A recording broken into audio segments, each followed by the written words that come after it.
Odofo yema muina achi yema obibia akwa abase anopai enso wachi emre na one yen baba twetwe enkomo na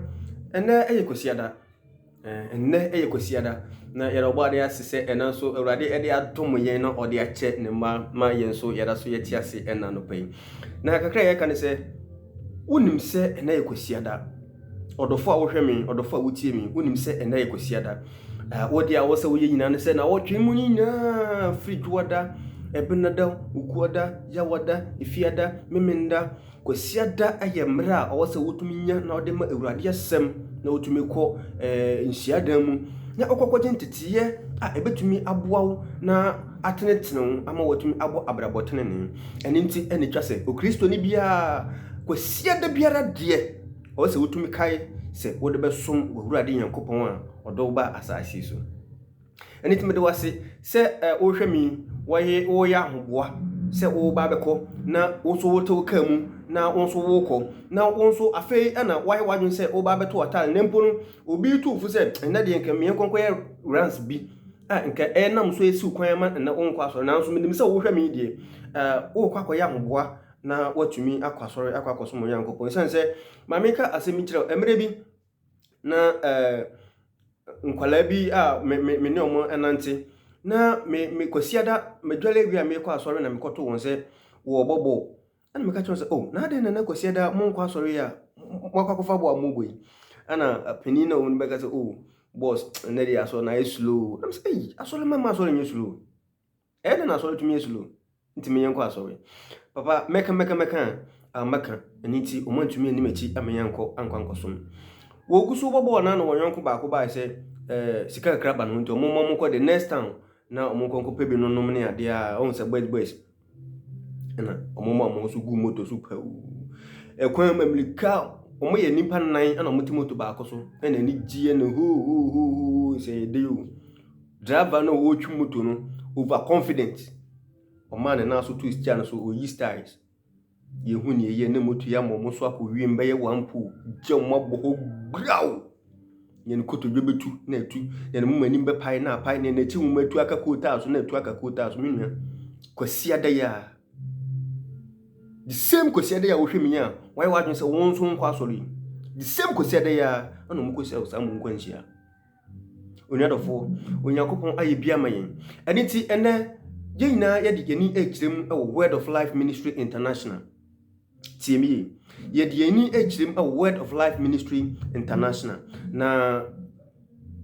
ye nyina ye boom ne ye kwakosia Word of Life auditorium kasiye pa Word of Life oba Techiman wo de wusi se wo fi Kumasi e na eba Techiman wo de ade se wo besi e wo Techiman Kumasi station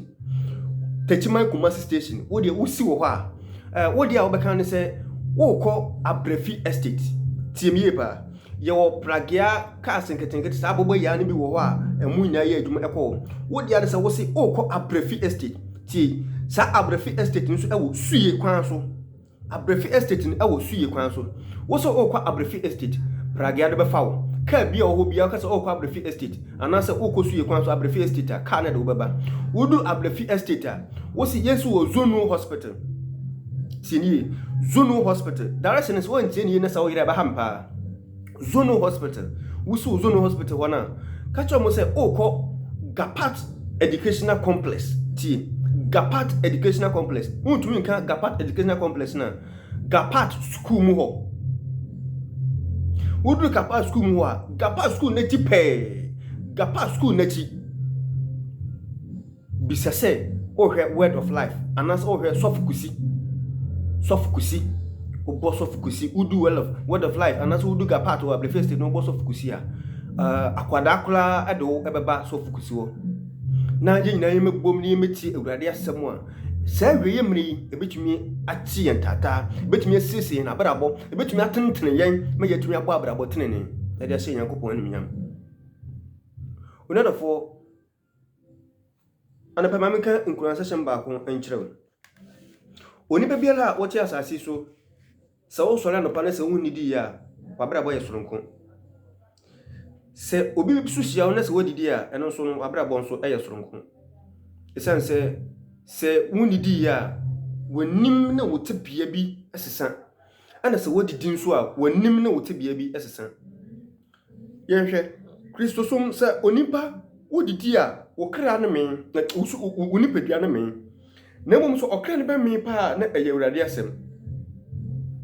so okra na da onipa mu no ebe me pa na eye Awurade asem a akọ ne mu anase wotie na ode bobra eno na ma onipa kra etumi enyini eni nti onipa bo ho a wo aduane obedi nyina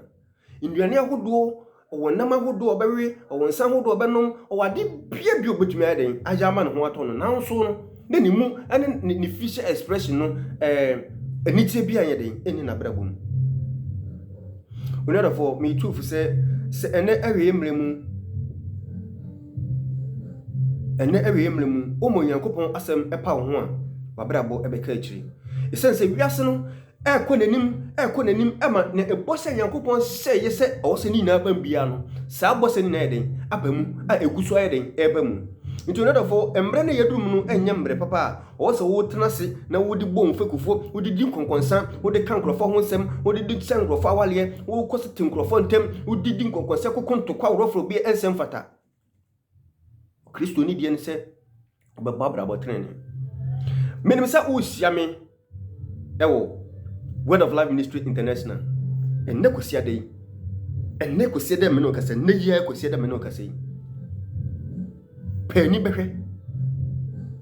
awie mlemu